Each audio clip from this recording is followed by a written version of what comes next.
اگر خدا کبھی قسمت میں میری لائے وصال، تو میرے حصے میں صرف آپ کا ہی آئے وصال۔ مفاعل فعلات مفاعل فعل پہ کہا گیا کلام ہے، آئے لائے سوائے کافیے ہیں، وصال کو ردیف کیا گیا ہے۔ زمین کا انتخاب یعنی بہر کافیہ ردیف کا انتخاب بہت اہم ہوتا ہے۔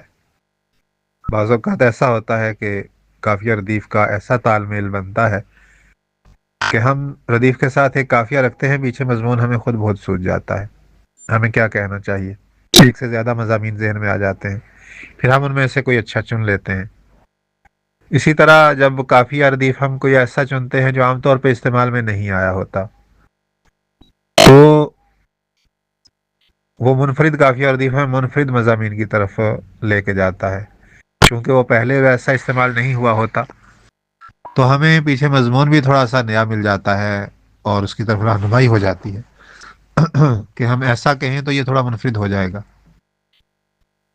لیکن اس کی پابندیاں بھی ہوتی ہیں، جب کوئی الگ چیز آپ لے کے آتے ہیں، نیا رستہ آپ بناتے ہیں تو اس میں مشکلیں بھی زیادہ ہوتی ہیں۔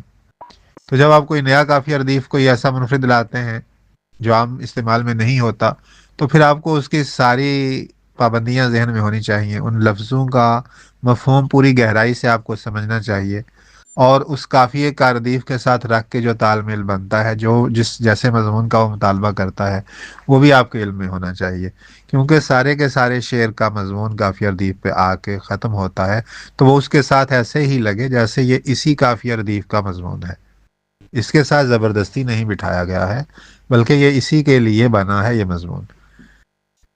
تو یہاں پہ مسئلہ یہ بنا ہے کہ کافیہ ردیف جو ہے وہ مشکل منتخب کر لیے گئے ہیں، تمام اشعار میں یہ کمزوری نظر آ رہی ہے کہ وہ پوری طرح سے اس طرح سے نبھائے نہیں جا سکے جیسا ان کا حق تھا۔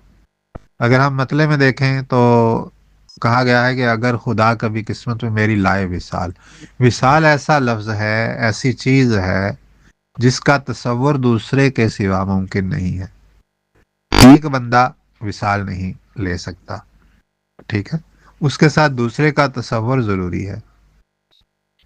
دو بندے ہوں تو وصال ہوتا ہے، تو ملن ہوتا ہے، ٹھیک ہے، تو دوسرے کے ذکر سے پہلے وصال کا ذکر یہ مشکل ہو رہا ہے، ٹھیک ہے۔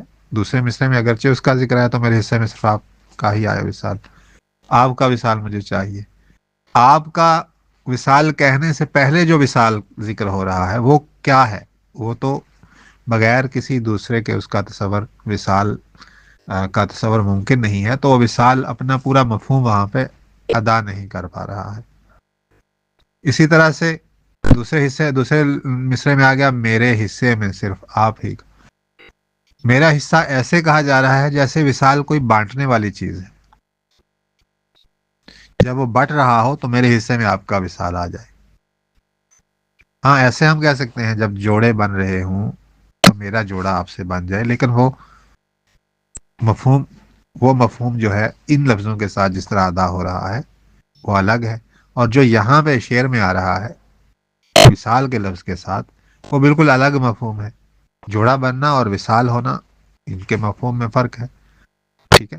تو میرے حصے میں آئے ایسا ہے جیسے کوئی چیز بٹ رہی ہے، حالانکہ اوپر ایسا ذکر نہیں ہوا، اوپر تو ذکر ہوا میری قسمت میں جب آئے، تو میری قسمت میں آئے میرے حصے میں آئے، دونوں کا معنی ایک ہی ہے، تو یہ معنی کا تکرار بھی یہاں پہ ہو گیا، ٹھیک ہے۔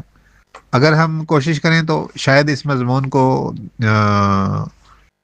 اس کافیہ ردیف کے ساتھ لانا مشکل ہو، کوشش کریں تو ہم کہہ سکتے ہیں کہ کسی حسین کا قسمت میں میری آئے وصال، دعا یہی ہے۔ درمیان میں کال آ گئی تھی، میں یہ عرض کر رہا تھا کہ ہم یوں کر سکتے ہیں کسی حسین سے قسمت میں میری آئے وصال، دعا یہی ہے خدا آپ سے کرائے وصال۔ تو اس طرح سے بھی وہ مضمون پوری طرح سے اس کا اظہار نہیں ہو پا رہا، کیونکہ ہمیں جو کافیہ ردیف جس کی ہم پابندی کر رہے ہیں وہ مضمون کو پابند کر رہے ہیں۔ کافیہ ردیف شاعر کو تو پابند کرتے ہیں کہ وہ کافیہ ردیف شاعر کو تو پابند کرتے ہیں کہ وہ ان کے مطابق مضمون لائے، لیکن ایسا نہیں کہ کوئی بھی مضمون اٹھا کے اس کے مطابق کر دیا جائے، کافیہ ردیف کے مطابق کر دیا جائے۔ اگر یہ مضمون کسی اور قافیہ ردیف کے ساتھ بہتر طور پہ ادا ہو سکتا ہے، جیسے ہم کہہ رہے ہیں کہ اگر میری قسمت میں کسی حسین کا وصال ہے تو خدا کرے وہ حسین آپ ہوں، مضمون یہ ہے۔ اب اس کو تو ہم کسی اور قافیہ ردیف کے ساتھ اس سے بہتر کہہ سکتے ہیں، تو پھر ہم اس میں کیوں گھسا رہے ہیں؟ صرف اس لیے کہ ہمیں ایک مطلع کہنا ہے اس قافیہ ردیف کے ساتھ۔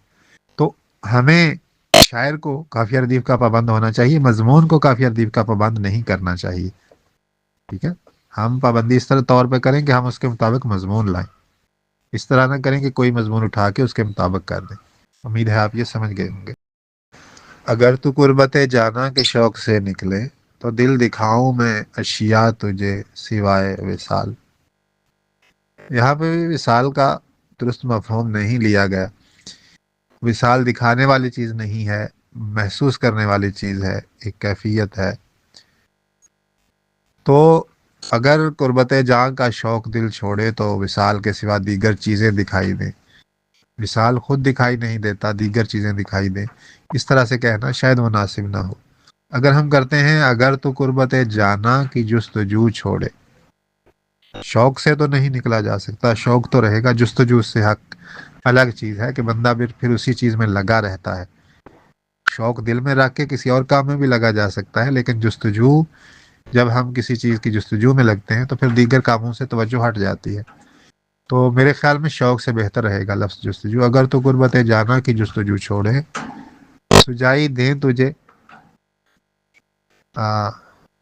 سجائی دے تجھے کچھ اور بھی سوائے وصال۔ تو اس طریقے سے کسی حد تک مضمون یہ بہتر ہو جاتا ہے۔